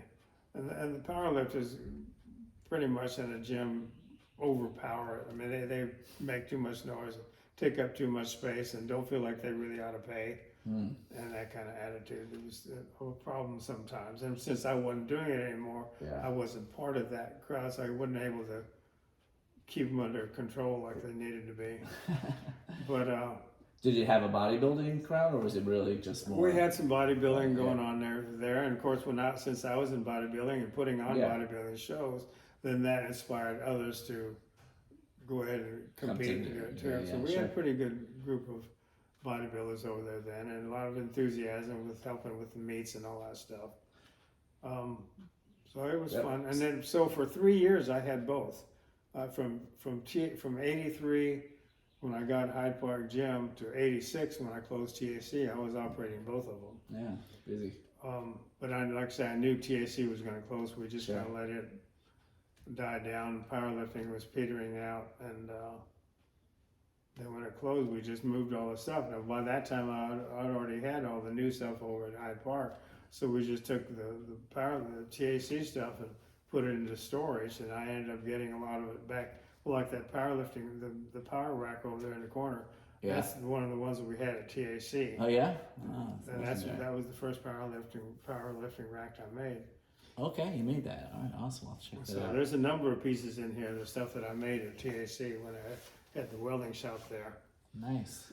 So you were, and so let's talk about the story of the arm, or the Hyde Park arm. Yeah, Okay, for yeah. the Texas Championship, bodybuilding championship that I put on down at I first started putting on bodybuilding shows at the Paramount Theater. Okay. I put on the Junior USA at the Paramount Theater. It's a nice location. Yeah. Yeah. Oh, it was a great location. It was just perfect. Yeah.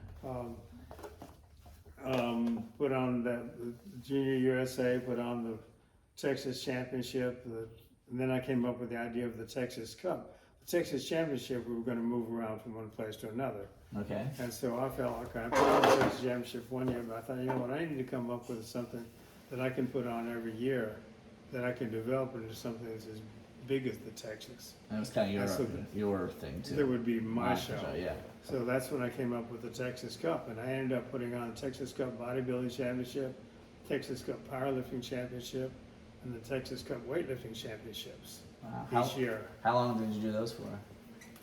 Well, I did the powerlifting, I think, once or twice, and then I gave the name to Chip McCain, and he did the Texas Cup Powerlifting for a couple of years. Okay. And he put on nationals down there one year. But after several years at the Paramount Theater, I can't remember exactly why I went to putting on shows over at the Palmer Auditorium. Okay. But when I built the big arm, or had the arm built, my idea was to have this on stage, have a big arm. Somewhere I've got pictures of it probably. But I used a cutout of Texas, with the arm being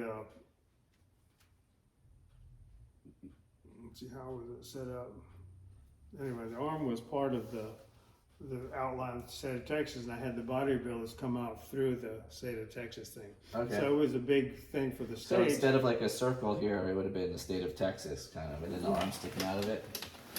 Let's see if I've got something. So I did it there, and then I thought about putting it up on over the gym, and so we did that after we put it on the stage.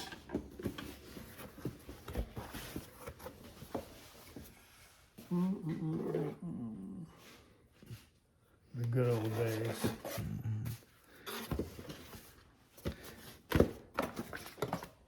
There's a good shot of Mike in the old days. Yeah. Powerlifting, TAC powerlifting team. Ivan Pusky.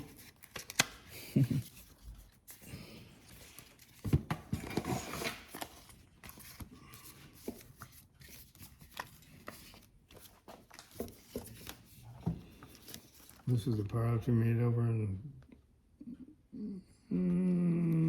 I have to think about where that was.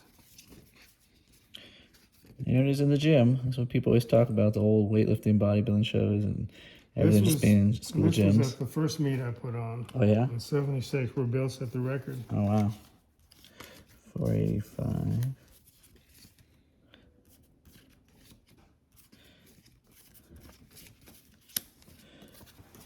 Well, I don't know where the bodybuilding pictures are. There's one. There's you. This is my first powerlifting meet, 375 deadlift. My second powerlifting meet, 485. That's a good one. Went up a little bit. This is Bishop Dolagevich. He was a shot putter at UT. Wow. And there's Bill Johnson and Byron Benoit. This is at that first meet down in Baytown, or wherever it was. And there's Chip McCain in that power rack over there. Oh, yeah. And then the Oliver in the same power rack. I don't know where. I know I've got a picture. I might have given that picture that I'm thinking. This is of. with the arm on the stage, is what you're saying?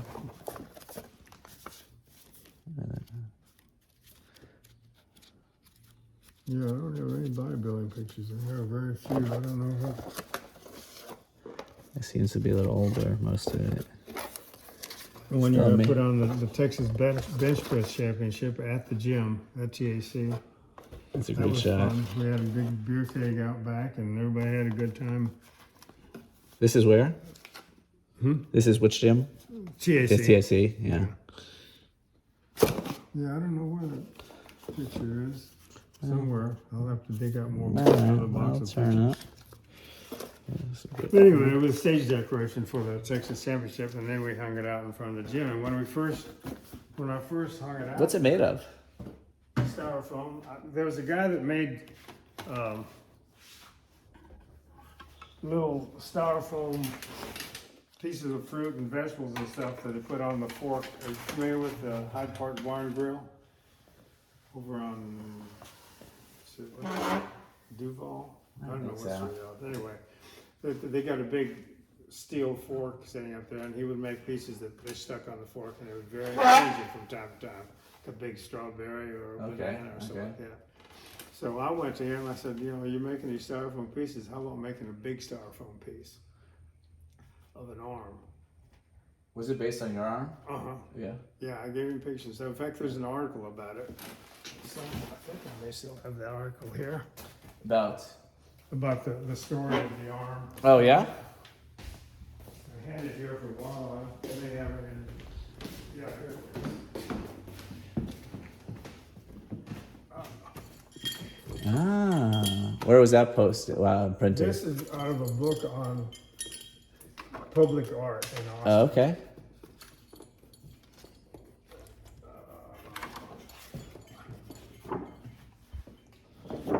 You can read that if you want to. So, what he did was he bought big blocks of styrofoam, glued them together, and then just used a saw to cut it Yeah, out yeah, rough. yeah. And then he used a scraper to cut it down to what the shape he wanted it. And then stapled water hoses of different sizes on there for the veins. I guess I mean, you think styrofoam sounds weak, but I guess it Well- doesn't degrade. I mean, that's the whole bad thing about styrofoam, right? You can't coated the recycle whole it. thing with a fiberglass Oh, type okay. coating. Okay. They give it a hard surface. Yeah. And then after it was all done, then we made the framework for it. It was just styrofoam itself, and we took. Just pretty light, probably, right? Yeah, it's pretty light. Yeah. We took angle iron and just shoved it all the way in. I think 4 pieces of angle iron, and then I welded up a brace back here and Wow. a brace that goes over the top of the building that hanging on there. It's amazing. I mean, Yeah, and do you know it's if been there have for you a ever had to repair it or anyone had to repair? No, I don't know what's going on with it now. I Yeah, haven't yeah. paid any attention to it in Yeah. a long time. But when I first hung it out there, I was expecting to get some flack from the city on it because it was already against the law to have signs hanging out over the sidewalk. And Austin had pushed the new ordinance through on signs where they were gonna have a sign commission and sign officers, and you were gonna have to Look at pay. everything, yeah. You were gonna have to pay a license fee, and they were gonna come around and put a license sticker on your outdoor advertising Yeah. every year. And if you didn't have a sticker, you were gonna get fined. So it was a money generator. Yeah. What, So so what I- year was that, do you think that went out? Oh, I can't remember. It might early 80s, 81, 82 maybe. With no, I mean 90s, you mean? 90, yeah. All right. And so I wrote this letter back to the city, expecting a letter from the city. I Yeah. decided to write the letter ahead of time.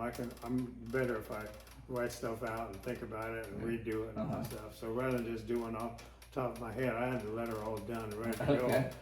It's not advertising. It's not a sign. It's artwork. There you go. There's nothing printed on there about Hyde Park Gym or anything. It's Yeah. just art in a public place. And hung it out there. Never heard from the city. Nice. Never had to mail the letter. That's good. You would nowadays, probably. Hmm? So you would nowadays, probably. Oh, yeah, for sure. Yeah. But then, like I say, this book that this came out was a whole book on art, on public art in Austin. There you go. Now you got proof. And Precedent. there was one of the TV stations that for several years did a shot of the arm and the opening or the closing of their night news show. The new show. Yeah. I mean, it's an Austin icon. Yeah. I know. Who would have thought, right? Yeah. So you had Hyde Park until what, like 96, 97? And you Well, yeah, I got Hyde Park in 83, closed TAC in 86, and then I sold Hyde Park Gym in 95. was that to Dave Gooden? Or- No, I sold it to, can't think of his name right now. He was a personal trainer. I knew he had plenty of money. I knew his grandfather had plenty of money, so I knew he could afford it. And I thought that he had enough good sense to make something of it. And so I knew if his grandfather backed him on it, that I was comfortable there. I sold it to him for $100,000 just for the business.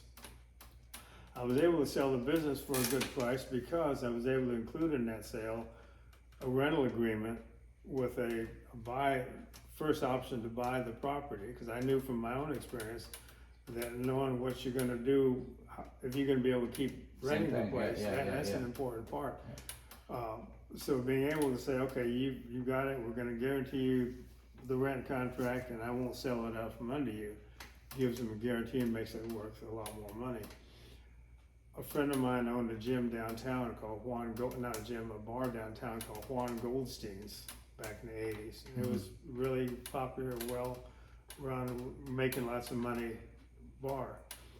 He decided to sell it, and he was moving to California. I think he was dancing for the Chippendales. Okay. And so he's just going to sell the business. Well, he didn't go to the landlord first. He just found a buyer for it and agreed to sell it to him. The landlord found out about it without being told directly from him. And it pissed the landlord off. If you're going to sell the business, you need to talk to me about who's going to do it. So the landlord refused to extend the lease. Gotcha. So he ended up, instead of selling the business for a good price, had an auction of all the equipment. So probably got $10,000 instead of $100,000. So you made sure you had that built in there for the next so person. I made also. sure, knowing that those kind of things can happen. Okay, I'll sell it to you for this, and you're guaranteed for this, and then when you're ready to buy it, you can. Sean Inslee was his name. Okay. Sean all of a sudden let that go to his head that he was the gym owner, and he spent more time at titty bars. He was married already, but he spent more time at titty bars, and would come in the afternoon, say hi to everybody, take whatever cash he could out of the cash drawer, and go spend it. He ended up getting himself deeper and deeper and deeper in debt. He got in trouble with not paying his employee taxes and all kinds of stuff like that. So I mean, he was going under. After 2 years, he owed more on it than they did when he first got it. Right. So I didn't want to go back and take it over again. So Dave was already doing his personal training, and in fact, I had talked Dave into doing. He was been a high school coach, and I talked him into quitting his coaching and becoming a personal trainer at Hyde Park. It's this thing, the same thing with Kirby. You know Kirby, don't you? Oh yeah. Okay, Kirby was working as across the street. He was working across the street as a attendant at the state hospital, and I talked him into going into personal training. When I had the gym and personal training started going on, I didn't just let personal trainers come in. I wanted personal trainers that I could trust and would know we're going to be doing a good job, because I watched too many personal trainers that didn't know what the fuck they were doing. Yeah, this would be a good place to interject this. I'm wondering, I know at Hyde Park you've told me in Old Texas Barbell Gym, you mentioned it just in passing, how you would always write the programs for your all the people coming in, and they had diaries and journals they kept. They still have it here. Still have it, How did you start that from the beginning with? Was that just how it was From the done back? beginning. Is that how it was always done? Carol can show you her first training program at TAC when she was 20 years old, when she first walked into the gym. Okay. She's kept all that stuff. Great, yeah. So from the very beginning, I did that. I just knew that was, again, that was the George Jowett influence on me. I just knew that to me, having a gym wasn't just having a gym. And it was the most gym owners, back in those days, you got into having a gym because you really were vested in this whole, come on, let's do this, let's get strong. Was that a common thing that people were doing back then, or did you just feel, was that something you came up with? Like, I feel like I've heard that a little bit back in the day. People would help and there wasn't personal trainers, but I don't really know. I don't know how much other people were doing as far as journals and workout cards and all that kind of stuff, but I just knew it was important, so I did it. Yeah. But again, most people got in the gym business, like Bill Pearl was in the gym business because he did it, because he liked doing it. It wasn't just a business. Yeah. And all of the guys in the old days, that's why they were in it. Yeah. So that's what we did. So you did it all through in Hyde Park also, and I guess did some people come in they didn't want? Did you have to offer it, or they asked for it, or like? Oh no, we just offered. If you want help, we're gonna do it. We'll do this, and then when you want to change it, we'll do that. And if you don't want to do it, well, that's fine too. Okay. Just come to us when you want it. All right. And so, and we continued doing that even after personal training became a big deal. Even when we had personal trainers there, most of the gyms immediately, if they did any help at all, quit doing it to force you to go to the personal training. Here, your membership is for the year. You want personal training? See this guy. And of course, he's paying it half back to the gym. Yeah. And that to me, that was just wrong. We never did that when I had the gym. But you had Dave and Kirby started training there, but you still had that going on. Right. Yeah. So then when Sean was cratering, I went to Dave and said, "Look, I'll sell you the gym. We'll do the same thing. I'll let you buy it from Sean for what he still owes me. He'd been paying on it, so he owed less than $100,000. He'd been paying me okay, but just getting himself in deeper and deeper. And so I worked a deal where he could buy it from Sean for what Sean owed me. And Sean didn't really want to do it, but realized that he needed to get out from under it. So Dave got a good deal on it. Yeah. And I got Dave in there. Well, then Dave did the same fucking thing. He did really well for 2 or 3 years, paid off his note early. What year did he buy it? So he had a free. You said I sold it in 95. I must have gotten it from Sean back in either 97 or early 98. And then 2000 or so, Dave sold it to somebody else. Dave started drinking a whole bunch more. He's got a bad drinking problem. Has had for a couple of years, way back then. He would show up at 9 o'clock in the morning at the gym drunk. Yeah. And had a girlfriend. He was training girls and having to screw them back there in his office, and they could hear the screaming and hollering going on. So people came to me.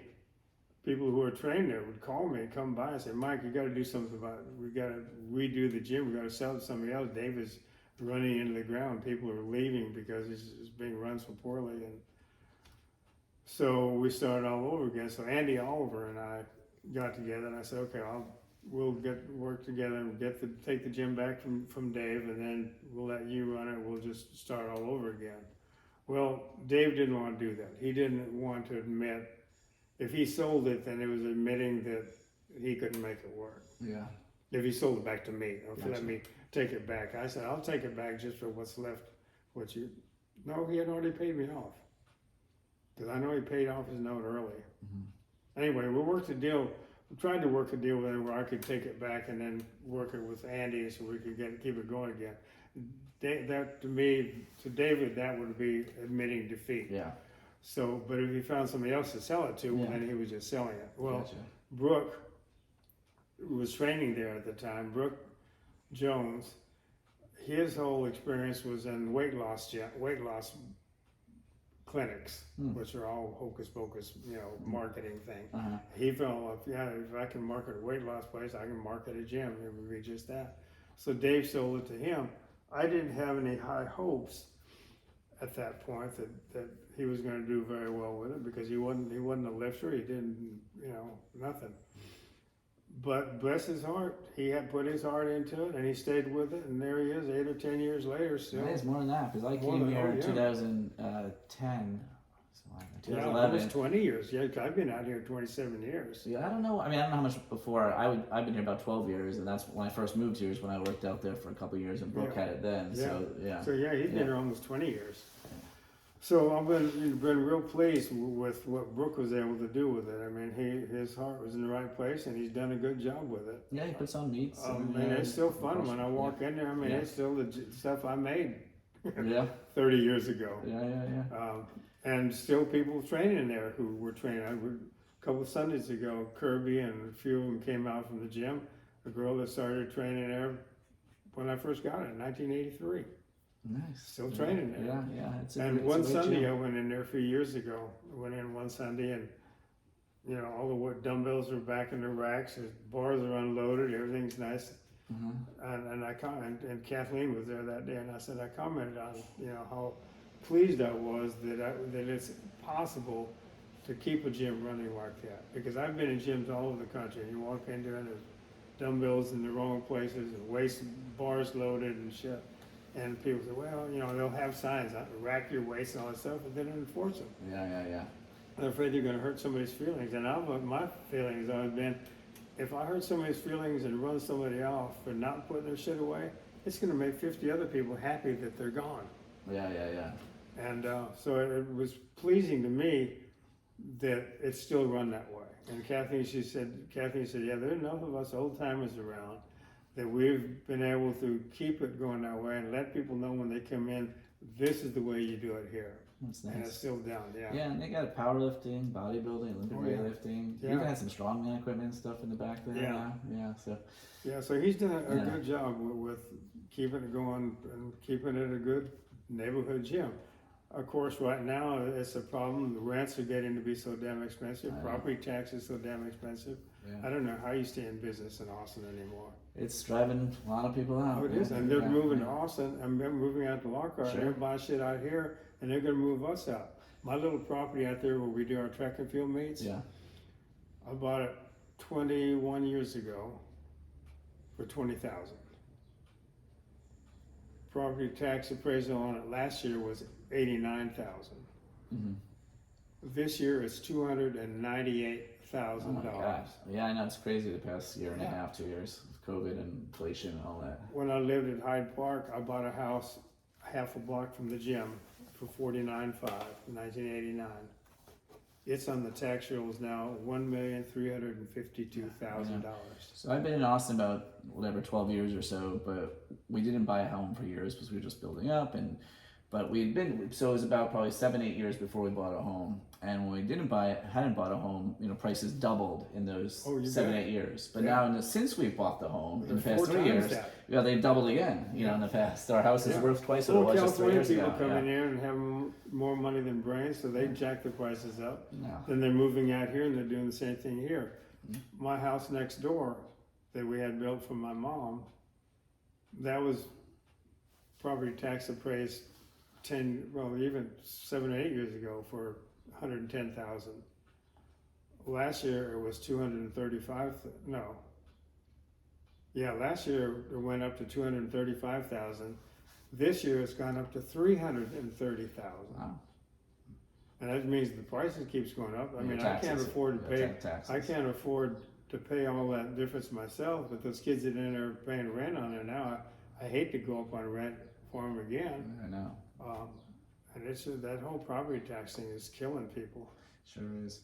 So while we're talking about going out to Lockhart, why don't we get to the last piece of puzzle where you came out to Old Texas Barbell Well, Company. what happened with the Old Texas Barbell Company in the early 90s, Carol was starting to throw again, and we already had 8 dogs, and with 8 dogs, it's hard to take them to the park.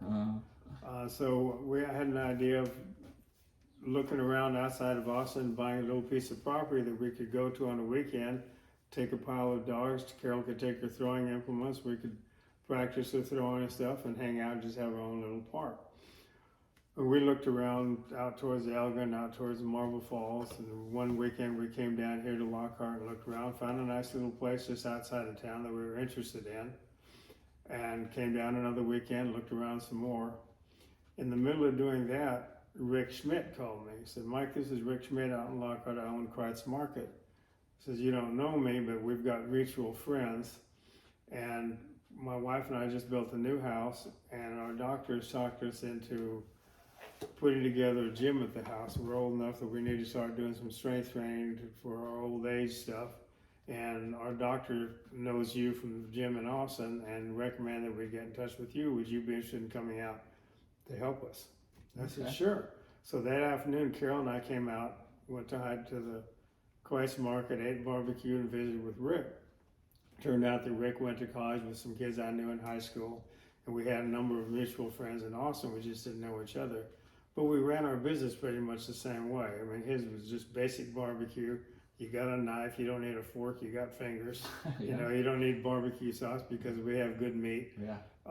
And so we got along really well in that discussion. I said, yeah, I'd be glad to help. So he said, well, why don't you just come over to our house for supper then? We have some friends coming over for a dinner party, people that he had bought the house from, or who had built the house, the people he had bought the land from, that whole thing. So we went out there, and after stuffing on barbecue and beer, went out there and ate lasagna and visited with his friends. We just clicked, got together really well. Yeah. So for the next month or so, I started bringing stuff out a piece at a time and setting up this room with a little bit of training stuff and then working out a training program for him. And in the middle of doing this, he says, Mike, I've got this old building next door to Christ Market that I bought several years ago. I'm not using it. I just bought it to keep other people out of it. It had been bars and stuff. And he said, I always had people peeing in my doorway and beer bottles in the parking lot and stuff. So when I got a chance to buy it at a tax auction, I just bought it and closed it up. If you're interested in putting a gym in, I won't even charge you any rent. You just spend your money to fix it up and you can use it. So every gym you had just kind of fell into. My guardian angel has kept, like I said, my guardian angel is on top of it. You got a good And one. so I thought, well, you know, I'm really, at the time I was buying Hyde Park property. I bought a house a half a block away. I thought I was going to die there. You know, that was going to be the end of it for me. But all of a sudden I thought, wow, you know, with Austin doing what it's doing, and, you know, I had 800 or 900 members at Hyde Park, and I thought, wow, it'd be really fun just to start over like we did at TAC. Small towns, and so real estate was up, everything was good at that time to do it. Like I said, the little house I paid $49 for in '89, I was able to sell at $95 for $121.5. It's nothing compared to now, but for me it was enough to pay off what little I had left on it, pay cash for stuff out here, sell the gym, pay cash for the building, and everything just clicked. Yeah, sure. And so just overnight, within 6 weeks of meeting Rick and Evelyn, I had sold the house, sold the gym, and moved out to Lockhart. All right. And same thing with the house we bought. A friend of mine who had been in business and stuff, who had helped me for a long time at the gym, he and I came out here and ate barbecue, and I showed him the building and stuff that we're going to do. And then we drove up to Dairy Queen to get an ice cream for dessert. And on the way back, I came down Church Street. And going down Church Street, I saw this house with a little sign about that big, handwritten, that said for sale. So I got out and looked at it, and it was this house, and I got the number. And I called the woman. She lived in San Antonio. Her mom had lived here and had died, and she needed to sell the house. And so I talked her into meeting us down here one day and looking at it. And we did, and I said I wanted to buy it. And she said, well, we've got some friends, some people from Austin who works at the university, and his wife, and they want it, but they're having some trouble getting financing right now and whatever. And I said, okay, well, just keep my phone number, and if something comes up, if they're not going to do it, let me know. I'd like to buy it. Yeah. Well, so a couple of weeks later, I hadn't heard anything. I called back. She said, well, they're still working on it. I said, well, let's take another, or I guess they were coming down. Anyway, we met down here again and looked at it again. In the meantime, I realized that the story about the professor not getting financing, there's something fishy about that, because even back then, $49,000 wasn't that damn hard to come up with. Yeah. So she was asking, I think $49, because that's what I paid for my other house. And so with her husband standing, I realized what was going on. She had sold, her mom had died. When we first went in and looked at the house, it was like her mom still lived there. She had never turned the electricity off. Her mom's sewing kit was right next to her chair. Her glasses were on the table next to her where her book was still open. It's psycho. She had died a year and a half earlier, but her mom, she just couldn't take herself to selling it, and that was what the drawback was. So with her husband standing there right next to her, I said, or not too far away, I said, well, I'll tell you what, I'll buy from you, and I can write you a check today if you want it for $55,000. Her husband says, oh. I mean, he said, come over, let's talk about it. So she went and talked to him, and she came over and said, okay, well, I'll sell it. All right. So I met her a couple of days later. I met her in the morning at a little coffee shop in New Braunfels, halfway in to sign the purchase agreement. And she was in tears the whole time. I pointed out to her, and selling, and buying it, I pointed out to her the house we had in Austin, I bought from a woman who was born in the house, grew up in the house, had turned down a number of sales of the house because she wanted to sell it to me because she knew me through her daughter who worked for the guy that I was buying Hyde Park Gym from. Okay, it's all And so it all connected. So how did you start the gym? Did you build all new equipment there? Because you all had a lot of your collectibles and Well, stuff. I had a bunch of my collectible stuff already. When did you start collecting? I mean, some of you probably had, but then some of it. When did you start collecting some of it? Oh, a friend of mine gave me those old kettlebells. The Milo kettlebells. Milo kettlebells. And Yeah. they were just sitting in my office. What do you do with them? If Yeah. if you have Hyde Park Gym, you're gonna put them out there. Yeah. And so I had a few things like that already, and then I had a storage building full of old TAC stuff. I got power rack and Yeah. benches and stuff that I've got here now. And so for the first year that I had the gym, I was still going into Austin every day to help Sean with the transition of him buying the gym, me helping, and still training some people. There was a handful of doctors that I did personal training for because I didn't do much personal training with the doctors. I had a couple of doctors. One that was a football player at UT, one who played hockey. They were serious about their training, but they didn't have time to put together their own training program. They just came in, they wanted to work hard. They didn't want me to hand them the weight and count reps. They just wanted me to set it up. So I kept on working with them. That was back still at Hyde Park. Still at Hyde Park. Yeah. So, but in the meantime, I would come out here and we had to completely gut the building, put in a whole new floor, whole new electricity, all new plumbing.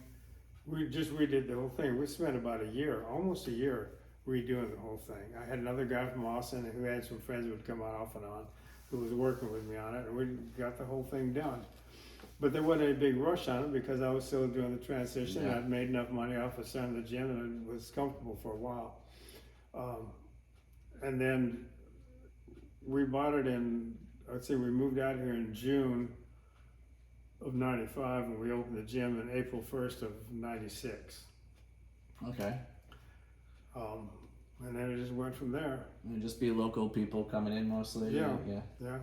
Yeah, we just said, people saw that when we were doing work around there, they could see something going on. Yeah. And then I had some signs that I put in the window saying what we were doing. Were there any other gyms in Lockhart? Mm-mm. Wow. There had been one or two, but they hadn't worked. They were the same thing. People, muscleheads think they can, all you do is open a gym, people come. It's like, I like to work out so I can run a gym. Well, in the time that I had Hyde Park Gym and TAC for that 20-some years, I kept a list of all the gyms that opened and closed in Austin while I was in business there. Yeah. There were 67 gyms on that list when I left Austin. Wow. Big gyms, Gold's gyms, Yeah. World gyms, Nautilus gyms, and a bunch of little gyms. Yeah. But there's so many people that think, well, I like doing this stuff. It's like, I really like to eat. I could run a restaurant. I really like to drink, so I could run a bar. Well, to be fair, that's kind of how you started also. I mean, Well, okay, but I also did a lot. I mean, I had Perry Rader's book on owning a gym way before I got. Wow. Yeah, I mean, I lost it somewhere in the transition. I wish I still had it. It was a good bit. Open your own gym. It was just a basic book. Yeah. And I had a notebook that I don't have anymore either that I kept for years. I'm talking from middle 60s to middle 70s when I got TAC. Well, I kept a notebook, so when I went to San Antonio, I would go to other people's gyms. Yeah. And I would make notes about stuff that I saw that was a good idea, stuff I saw that was a bad No, idea. I mean, you definitely, obviously you did it. You made a life out of it. And so when it came time to open my own gym, I already had a whole picture of what I was going to do with it. Yeah. And I did the same thing moving out here with this building. When I decided to... Yeah, so let's just say, so eventually, how many years ago did you sell Old Texas Barbell? What was that? Well, Nina, who owns the barbecue place next door, after Rick sold it and moved on up the street, talked to me about wanting to buy the place. She needed some more room. And I said, okay, whenever I get around to it, I'll sell it to you. Well, then I started thinking about eventually, I was getting old then. I'm 80 now, so I was only 74 then. There's no 72. But I asked Carol one time, I said, okay, what do you want to do with the gym after I'm gone? You want to keep the gym, try and keep it running in the gym? What do you want to do? She said, well, I'd like to keep it, but I can't run a gym. I don't know anything about it, And so that's why I started putting together a plan for when Mike's not here anymore. I thought, if I build a building in the backyard, put the gym equipment in there, we can have a small gym and sell the big one and have a place to keep on training ourselves. Since that's how we got together. Carol came down to the gym with a group of them from the track team, and that's how we got together. So this has been stuff that's held us together, or that got us together to start with. Yeah, I mean the gym. I mean it just looks like a smaller version of the Old Texas Barbell Company. Yeah, exactly. And TAC, like they say, the power rack was from TAC. A lot of the equipment's from TAC. I think definitely. So I think we should wrap this up soon. Okay. But I think I definitely want to come back and talk more about. I want you to give a tour and talk about a piece of equipment, and then I also want to just give you names because I know you have stories about various people in the IR game. And I just want you to tell me funny little stories or whatever you remember about them. And I want also we didn't really get into how you and Carol met, so I want to get that story also. Well, that was another good guardian angel story. When I quit graduate school, I was already doing some running then. But I started doing more because I didn't have any schoolwork to do. I was just working as a night watchman, so I put more work into training for marathons. I ran 3 marathons and was doing some bicycle racing and got the gym. Well, when I was doing the long distance running, I had a group that I don't remember exactly how we met and got together, but we had a group of long distance runners that would get together on Saturday or Sunday and do a long run and either go eat breakfast or go drink beer afterward. Okay. And they were a group of graduate students in kinesiology. Jack Daniel was the doctor of kinesiology in charge of the graduate school department. And so I knew him from that running group. And so when they came up with the first UT women's track team, Jack Daniel became their coach. The first year that they had the track club, Carol was at a junior college in Montana, and their coach knew Jack Daniels, and she was finishing up her 2 years there, so he got in touch with Jack Daniels, and Jack says, yeah, he'll give her a scholarship down here. So she came down here because Jack knew the coach up there. Jack and I knew each other from running together, so when Carol and the kids went over to work out at the football weight room and were obviously shunted aside to the universal machine, realized that they didn't want them down there. She went to Jack, said, Jack, I don't know what we should be doing, but what we're doing down there is not it. Yeah. He said, well, I've got a friend who's got a gym. I'll take you down there and see if he can help you. So he brought Carol and 4 or 5 other jumpers and throwers down to the gym to work out. In those days, it wasn't NCAA, it was AIAW, and they didn't have all the strict restrictions they have, so I just let the kids train for free. Okay. Which you can't do with NCAA, but because you can't give them any kind of free stuff. Yeah.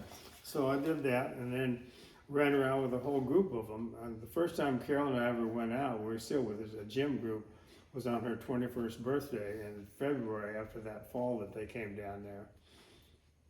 And so we just kind of hung out.